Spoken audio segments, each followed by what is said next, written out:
So the stimulus bill has been signed. The $900 billion stimulus bill has been signed. And within that bill, individuals will be receiving $600 in stimulus checks. And if you have direct deposit, you'll be getting that sooner than those that are getting paid by check.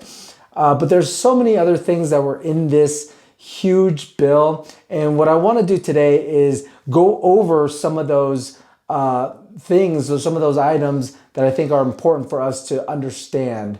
So I have here a slideshow that I'd like to show you so we can go over together. So one of the things that is going to be covered in this bill is unemployment insurance. It's $120 billion of the $900 billion. Revive supplemental federal pandemic unemployment benefits, but at $300 per week through March 14th instead of the $600 per week benefit that expired in July. It extends special pandemic benefits for gig workers, and that includes like musicians, comedians, etc., and extends the maximum period for state-paid jobless benefits to 50 weeks. Another thing that it covers is direct payments. And that's $166 billion of the $900 billion. And that provides $600 direct payments to individuals making up to $75,000 per year and couples making up to $150,000 per year, with payments phased out for higher incomes, with $600 additional payment per dependent child. In March, under the CARES Act, it was $1,200 and $2,400 respectively, and $500 per dependent child. So this is the stimulus check that you'd be receiving. So again, that's pretty interesting that 600 payments to individuals making up to $75,000 and couples. So the couples making $150,000 per year, and then it gets phased out. And so that's really been like what people have been focusing on these past few weeks. But there is a paycheck protection program that's $284 billion. And it revives the Paycheck Protection Program, also known as PPP, which provides forgivable loans to qualified businesses, especially hard-hit businesses that receive PPP grants would be eligible for a second round, ensures that PPP subsidies are not taxed. So that's very important. I'm glad that they extended that for a lot of businesses that have been struggling because they got hit pretty hard this past year. Another thing that I didn't realize is that vaccines, testing, and health providers, they're going to be getting $69 billion, and that delivers more than $30 billion for procurement of vaccines and treatments, distribution funds for states, and a tragic stockpile. As $22 billion for testing, tracing, and mitigation, $9 billion for healthcare providers, and $4.5 billion for mental health. I think it's important. I'm glad that they added that because that's something that I don't think historically they've really faced before. We as a nation or as a world have faced before. So I think giving $69 billion towards that, I think is a really cool thing. Schools. So check this out. Schools and universities are going to get $82 billion. Delivers $54 billion to public K through 12 schools affected by the pandemic and $23 billion for colleges and universities. $4 billion would be awarded to a governor's emergency education relief fund, nearly $1 billion for Native American and schools. I think that's cool too. As far as colleges and universities getting $23 billion, I'm not really sure. Unless they're struggling colleges and universities that don't have a real strong base, that would make sense. But I mean, colleges and universities, they make a lot in endowments and etc. But who knows the details? I didn't want to go over that in this video. You know, you can get lost in the weed. I mean, this I think 5,000 page document plus is more than enough. So the high level items is what I really wanted to share that I think is interesting. Rental assistance. This is new. It provides money. So that's $25 billion. Provides money for a first ever federal rental assistance program. Funds to be distributed by the state and local governments to help people who have fallen behind in their rent, on their rent, and may be facing eviction. That is pretty cool. I think that's really cool. I mean, yeah, a lot of renters out there. So to help them through these times, I think is very important. Food/farm aid, that's $26 billion. Increases stamp benefits by 15% for 6 months. It provides funding to food banks, Meals on Wheels, and other food aid. Provides an equal amount, $13 billion, to farmers and ranchers. That's pretty cool. Yeah, they've been hit pretty hard with this pandemic this past year. Childcare, $10 billion. Provides $10 billion to childcare development block grant to help families with childcare costs and help providers cover increased operating costs. That's really cool. See, so far they've really been hitting some really these highlights. Really been focusing on what has been really been affecting the country. I know there's been some stuff out there, and Trump even said that there's quite a bit that was going to foreign aid and a lot of fluff in this, but so far so good. And out of this, airlines also got helped out here. The airline industry, which was crushed in the spring and summer as people shunned travel because of the virus outbreak, got $15 billion and an extension of their payroll support program from the previous rescue bill in March. The money must be used to pay employee salaries, wages, and benefits, and the airlines are required to recall furlough employees who were let go in October, when the previous payroll support program expired. Tens of thousands of airline workers will likely return to work soon. So that's really cool.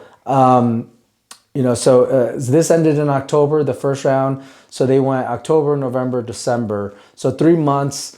A lot of these people were furloughed. It stinks that it was during the holidays, but hopefully this is a good turnaround for them and good news for people that are in the airline industry. I think that's pretty awesome. That was part of the stimulus package this round. Arts and entertainment. Live venues and theaters, which have been completely shut down or limited to a fraction of their regular capacity since March, are also getting $15 billion. The bill lists eligible businesses as live venue operators and promoters, theatrical procedures, live performing art organization operators, museum operators, and movie theater operators. The live entertainment industry has been one of the hardest hit by the pandemic, with many storied venues are already shutting down for good. Businesses separately need the funds as they are likely to remain closed in most places through winter as infections remain elevated. That's really cool. I know for me, I have some people and some friends that I know that are in that industry, and it's definitely hit them hard. People just weren't doing much, and weren't doing anything during that time. Sorry if those little things keep popping up, but that's my PowerPoint presentation that I'm showing, and every time I go down, it's like shows a little bit of it onto the next one. So this is really the 1.4 trillion. This is a huge chunk. The rest of them were big parts of it, but this is a real big chunk of it, and this is what a lot of people really are kind of fussing about and is very controversial. This is the Omnibus appropriations. That's $1.4 trillion. And the Omnibus measure wraps 12 spending bills into one and funds agency operating budgets through September 30th of next year. It combines Democratic priorities such as a $12.5 billion increase over existing budget limits for domestic programs while cutting immigration and customs enforcement's detention and removal costs by $431 million. COVID-19 has contributed to sharply lower costs. Republicans supported sustained defense spending, energy provisions, and long-standing bans on federal funding of abortion. The measure also provides Trump with a last $1.4 billion installment for a wall on the U.S.-Mexico border. So this is really controversial. It's a lot of money that basically is going to the budgets through September. So it's kind of been tacked on and bundled in the stimulus package, which is controversial. It's happened before. It happens where lawmakers and the political parties and the political leaders try to get things done, and in this case, it looks like it was a little bit of both that they were able to put in there for their spending, and there's oftentimes self-interest on both parties, on both sides. But at the end of the day, the main thing is that people are getting helped. There's going to be a lot of help, and to me, that is something that needed to be done to help the economy continue to grow and continue to be sustained. So in times like this, it's good that we were able to get something together, even though Congress, man, they sure like to do this, butt heads. And this whole stimulus package, this past couple of weeks has been really crazy. Where Pelosi was supporting Trump, and we're still waiting for what they're going to do with the paychecks, going from 600 to 2,000, or if it's going to be an additional 2,000. So far, it seems like they want an extra 2,000. I don't know if that will pass. We'll put another few $billions in the deficit. So we'll see. But I thought this was kind of neat, and this is some information that I think it's good to know, and it's good to kind of have, at least at a high level, summary, if you will, of the stimulus package. Well, that's all I have for you guys today. I hope you enjoyed what we talked about today.